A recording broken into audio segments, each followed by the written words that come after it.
اعوذ باللہ من الشیطان الرجیم بسم اللہ الرحمن الرحیم نحن نقص علیک نبأهم بالحق انہم فتیۃ آمنوا بربهم وزدناهم هدى وربطنا على قلوبهم اذ قاموا فقالوا ربنا رب السماوات والارض لن ندعو من دونه الها لقد قلنا اذا شططا هؤلاء قوم اتخذوا من دونه آلهة لولا يأتون عليهم بسلطان بين فمن أظلم ممن افترى على الله كذبا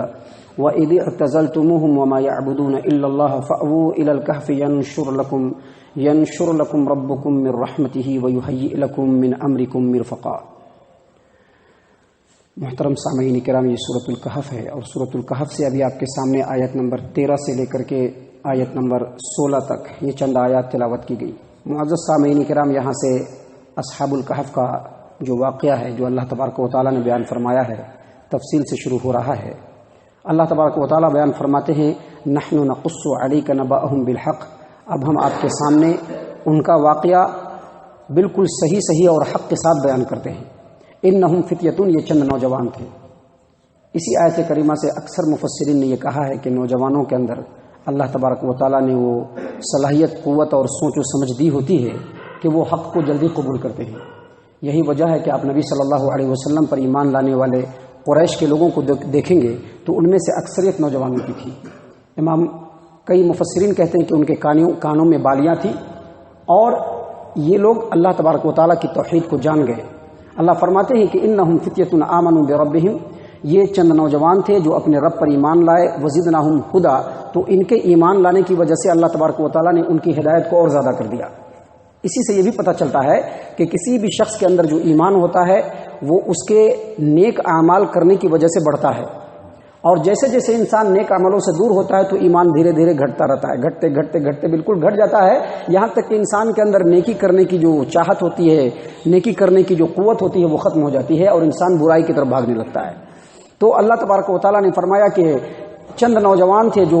اپنے رب پر ایمان لائے تو ہم نے ان کی ہدایت کو، ان کی رہنمائی کو زیادہ کر دیا۔ زیادہ اس طرح سے کیا کہ اللہ تبارک و تعالیٰ نے ان کو اتنا مضبوط ایمان والا بنا دیا کہ اپنے زبان سے کفر و شرک کے کلمے کو کہنا بھی گوارا نہیں کرتے تھے، جیسا کہ اگلی آیت کے اندر آپ کے سامنے آ رہا ہے۔ اللہ فرما رہے ہیں وَرَبَطْنَا عَلَىٰ قُلُوبِهِمْ، ہم نے ان کے دل کو مضبوط کر دیا۔ اِذْ قَامُوا، جب وہ کھڑے ہوئے، فَقَالُوا رَبُّنَا رَبُّ السَّمَاوَاتِ وَالْأَرْضِ، تو ان لوگوں نے کہا کہ ہمارا رب اور زمین و آسمان کا رب جو ہے وہ اللہ تبارک و تعالیٰ ہے۔ لن ندعو من دونہ الہا، اس کے علاوہ ہم کسی کو بھی معبود نہیں کہہ سکتے، اور اگر ہم نے ایسا کہا لقد قلنا اذا شططا، تو یہ بہت ہی ظلم والی بات ہوگی، جھوٹ بات ہوگی، اللہ پر بہتان ہوگا۔ محترم سامعین کرام، مفسرین میں سے اکثر نے کہا ہے کہ یہ جو چند نوجوان تھے یہ رومی بادشاہوں کے خاندان میں سے، ان کے سرداروں کے خاندان میں سے تھے، اور جس علاقے میں یہ لوگ رہتے تھے وہاں سالانہ جلسہ ہوا کرتا تھا، سالانہ عید مناتے تھے۔ لیکن یہ جو چند نوجوان تھے اس میں سے سب سے پہلا نوجوان جو اس جماعت سے کٹا، وہ نوجوان، اس کے ماں باپ نے کہا کہ چلو کل عید کا دن ہے، کل میلے کا دن ہے، تم کو بھی چلنا ہے۔ یہ اپنے خاندان والوں کے ساتھ نکلے۔ جب میلے کے اندر آئے تو میلہ چونکہ اس وقت کا بادشاہ منعقد کرتا تھا تو اس میں ہر طرح کی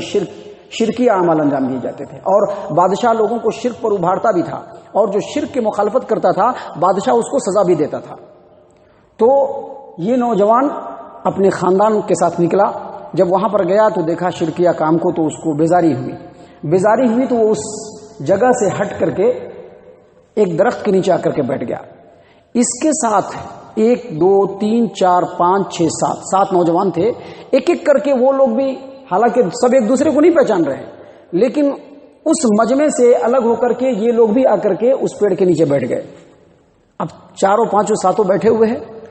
ایک دوسرے کو دیکھ رہے ہیں، سب سے خوف ہے کیونکہ بادشاہ جو ہے وہ شرک کے خلاف کچھ سننے کے لیے تیار نہیں ہے، توحید تو وہ پسند ہی نہیں کرتا ہے، ڈر ہے کہ اگر ایک دوسرے کو معلوم چل گیا تو پتہ نہیں کیا ہو جائے۔ لیکن سبھی کے دل میں ایک بات تھی، تو اس میں سے ایک نوجوان نے مضبوطی کے ساتھ بولا کہ سارے لوگ ہم ساتوں کے ساتوں یہ اس مجمع سے ہٹ کر کے الگ ہوئے، اس کا مطلب ہے کہ ایک چیز ہمارے اندر کامن ہے، اور وہ کامن یہ ہے کہ یہ مجمع ہم لوگوں کو پسند نہیں ہے، اور اسی لیے ہم لوگ یہاں پر آ کر کے بیٹھے ہیں، تو کیوں نہ ہم اپنے اپنے حالات بیان کریں۔ تو اس میں سے ایک نے کہا کہ یہ جو ہماری قوم کے لوگ کر رہے ہیں شرک و بدعات کے کام، یہ سارے کام اللہ تبارک و تعالیٰ کے لیے ہونا چاہیے تھا، لیکن اللہ تبارک و تعالیٰ کو چھوڑ کر کے یہ لوگ دیوی دیوتاؤں کے ساتھ یہ معاملہ کر رہے ہیں، لہٰذا ہمیں یہ چیز پسند نہیں، یہ چیز اللہ کے لیے ہونا چاہیے۔ سبوں نے کہا کہ یہی ہمارا بھی سوچنا ہے، تو اب کیا کیا جائے؟ تو ان لوگوں نے مل کر کے ایک روم کو مخصوص کیا اور وہاں پر یہ لوگ اللہ کی عبادت کرنے لگے۔ قوم کے لوگوں کو معلوم ہوا تو بادشاہ کے پاس شکایت پہنچی، بادشاہ کے پاس شکایت پہنچی تو بادشاہ نے بلایا ان لوگوں کو اور کہا کہ یہ کیا بات ہے؟ بادشاہ کے سامنے، اس کے دربار میں، بڑے مجمع میں ان نوجوانوں نے نہ صرف یہ کہ ان کے شرک کا انکار کیا بلکہ برملا اللہ تبارک و تعالیٰ کی وحدانیت کا اقرار کیا اور کہا کہ اللہ تبارک و تعالیٰ کے علاوہ اگر کسی کی عبادت کی ہم زبان سے بات بھی کریں تو یہ بہت بڑے ظلم کی بات ہوگی۔ اللہ نے اسی بات کو یہاں پر فرمایا وَرَبَطْنَا عَلَىٰ قُلُوبِهِمْ، ہم نے ان کے دل کو مضبوط کر دیا، اِذْ قَامُوا، جب وہ لوگ بڑے مجمع میں کھڑے ہوئے اور کہا ربنا رب السماوات والارض، ہمارا اور آسمان و زمین کا جو رب ہے وہ اللہ تبارک و تعالی ہے، لن ندعو من دونه الہا، اس کے علاوہ ہم کسی کو معبود نہیں مان سکتے، اور اگر ہم نے اللہ تبارک و تعالی کو چھوڑ کر دوسروں کو معبود ماننے کی کوشش کی یا زبان سے ایسی بات بھی نکالی لقد قلنا اذا شططا، تو یہ بڑی ہی خلاف عقل بات ہوگی، ظلم والی بات ہوگی، جھوٹ ہوگا، رب العالمین پر بہتان ہوگا۔ محترم سامعین کرام، اس کے بعد مزید اس نے کہا، وہ جو نوجوان تھے اللہ تبارک و تعالیٰ نے ان کے اندر ایمانی قوت، ایمانی حرارت دی تھی کہ جو لوگ، جو معاشرہ، جو بادشاہ توحید کا مخالف تھا اور موحدین کا دشمن تھا، ایسے لوگوں کے درمیان میں کھڑ کر کے وہ ساتوں نوجوان کہہ رہے ہیں ہؤلاء قومنا، یہ ہماری قوم کے لوگ ہیں، اتخذوا من دونه آلہہ، ان لوگوں نے اللہ تبارک و تعالیٰ کو چھوڑ کر دوسروں کو اپنا معبود بنایا ہے، لولا یأتون علیہم بسلطان بین، تو یہ اپنے شرک کے اوپر کوئی دلیل کیوں نہیں پیش کرتے ہیں؟ کوئی آسمانی کتاب دکھلائیں، کسی نبی کا فرمان دکھلائیں کہ اللہ تبارک و تعالیٰ کو چھوڑ کر دیوی دیوتاؤں کی پوجا کی جائے، اللہ تبارک و تعالیٰ کو چھوڑ کر کے غیروں کو اللہ کے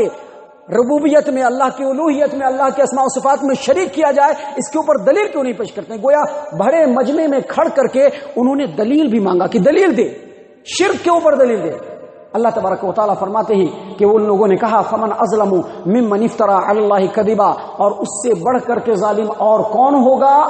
جو اللہ تبارک و تعالیٰ پر جھوٹ بولے، اور جو لوگ شرک کرتے ہیں یقینی طور پر اللہ تبارک و تعالیٰ پر جھوٹ بولتے ہیں۔ محترم سامعین کرام، جب بادشاہ کے دربار میں ان لوگوں نے اپنی یہ بات کہہ دی تو بادشاہ نے پہلے ان لوگوں کو سمجھایا اور اس کے بعد ان کے جو جسم کے اوپر سرداری والا لباس تھا اس کو کھینچ لیا اور چند دنوں کی مہلت دی کہ چند دنوں میں اگر تم لوگوں نے اپنے اس موقف سے رجوع نہیں کیا اور ہمارے شرک والے معاملے میں تم لوگ پلٹ کر کے نہیں آئے تو یقینی طور پر تم لوگوں کا حال بہت برا ہونے والا ہے، اس لیے جاؤ۔ لیکن یہ جو مہلت تھی ان نوجوانوں کے لیے رحمت ہوگی۔ اللہ تبارک و تعالیٰ مزید آگے بیان فرما رہے ہیں کہ جب اس بادشاہ نے ان لوگوں کو مہلت دی تو ساتوں کے ساتھ وہ ایک جگہ اکٹھا ہوئے اور کہا وَإِذِ اعْتَزَلْتُمُوهُمْ، جب تم لوگوں نے ان سے علیحدگی اختیار کر لی، ان کے شرک میں تم شامل نہیں ہو، وَمَا يَعْبُدُونَ مِن دُونِ وَمَا يَعْبُدُونَ إِلَّا اللَّهِ، اور ان کے معبودوں کو تم نے چھوڑ دیا ہے اور اللہ کی طرف تم نے جب رجوع کر لیا ہے، فَأْوُوا إِلَى الْكَهْفِ، تو بس سماج و معاشرے کو چھوڑو، چلو ہم لوگ غار میں پناہ لیتے ہیں اور وہی غار میں جا کر کے پناہ لیں گے، چھپ کر کے رہیں گے، اللہ کی عبادت کریں گے۔ محترم سامعین کرام، اس آیت کریمہ کے اس ٹکڑے سے یا یہ جو آیت کریمہ آپ کے سامنے پڑھی جا رہی ہے اس سے یہ ثابت ہوتا ہے کہ اگر فتنے کا وقت ہو تو اپنے ایمان کو بچانے کے لیے سماج و معاشرے کو چھوڑا جا سکتا ہے، جنگل، بیابان، وادیوں کو، غاروں میں جا کر کے پناہ لیا جا سکتا ہے اپنے ایمان کو بچانے کے لیے۔ اس سلسلے میں صحیح البخاری کی روایت ہے، صحیح البخاری کتاب الایمان حدیث نمبر 19، اللہ کے رسول صلی اللہ علیہ وسلم نے فرمایا کہ لوگوں، تم میں ایک وقت ایسا آئے گا کہ بکریاں تمہارے لیے سب سے پسندیدہ چیز ہو جائیں گی، جس کو لے کر کے تم جنگلوں میں چلے جاؤ، بارش کی جگہ پر چلے جاؤ اور وہاں جا کر کے تم اپنے ایمان کو محفوظ کر لو۔ یہی کام اصحاب کہف نے کیا، کہا کہ وَإِذِ اعْتَزَلْتُمُوهُمْ وَمَا يَعْبُدُونَ، جب تم نے ان لوگوں کو چھوڑ دیا، ان کے معبودوں کو چھوڑ دیا اور اللہ تبارک و تعالیٰ کے توحید کو تھام لیا، فَأَوُوا إِلَى الْكَهْفِ، تو پھر کہف میں جا کر کے تم لوگ پناہ لے لو، غار میں جا کر کے چھپ جاؤ، وہیں جا کر کے بود و باش اختیار کرو۔ اور آگے مزید کہتے ہیں ینشر لکم ربکم من رحمتی، اگر تم ایسا کرو گے، اللہ کی توحید کے دامن کو پکڑ لو گے، ان ظالموں کی بستی سے نکل جاؤ گے، تو اللہ تبارک و تعالیٰ کی رحمت تمہارے اوپر نازل ہو جائے گی، اللہ کی رحمت کی برکھا تمہارے اوپر برسے گی، وَيُهَيِّئْ لَكُم مِّنْ أَمْرِكُم مِّرْفَقًا، اور اللہ تبارک و تعالیٰ تمہارے معاملے کو بالکل آسان بنا دے گا۔ اور اللہ نے ایسا ہی کیا، یہ لوگ غار کے اندر گئے اور وہاں جا کر کے اللہ تبارک و تعالیٰ نے ان کے اوپر نیند طاری کر دیا، اور ایک عرصے دراز تک یہ لوگ سوئے رہے۔ محترم سامعین کرام، بات ابھی اور بھی آگے ہے، لیکن چونکہ کل ہمارے سامنے سوال آیا تو میں آپ کو بتلا دوں کہ اسی سورۃ الکہف کے آیت نمبر 25 اور 26 میں اللہ فرماتے ہیں وَلَبِثُوا فِي كَهْفِهِمْ 300 سِنِينَ وَازْدَادُوا تِسْعًا، یہ جو اصحاب کہف ہیں یہ غار کے اندر 300 سال اور 309 سال رہے۔ وَلَبِثُوا فِي كَهْفِهِمْ 300 سِنِينَ وَازْدَادُوا تِسْعًا، 309 سال رہے۔ لیکن آگے پھر اللہ تبارک و تعالیٰ آیت نمبر 26 میں فرماتے ہیں قُلِ اللَّهُ أَعْلَمُ بِمَا لَبِثُوا، آپ کہہ دیجئے کہ وہ کتنے دن ٹھہرے، اس کو اللہ تبارک و تعالیٰ کے علاوہ کوئی نہیں جانتا ہے۔ امام قتادہ اس کی تفسیر میں یہ بیان کرتے ہیں کہ یہ جو اللہ نے یہ فرمایا کہ وہ لوگ غار میں 309 سال ٹھہرے، یہ اللہ کا قول نہیں ہے، یہ اللہ کی بات نہیں ہے، بلکہ اس کو اہل کتاب نے بیان کیا۔ اللہ نے اس کی تردید کرتے ہوئے کہا کہ وہ لوگ کتنے دن رکے،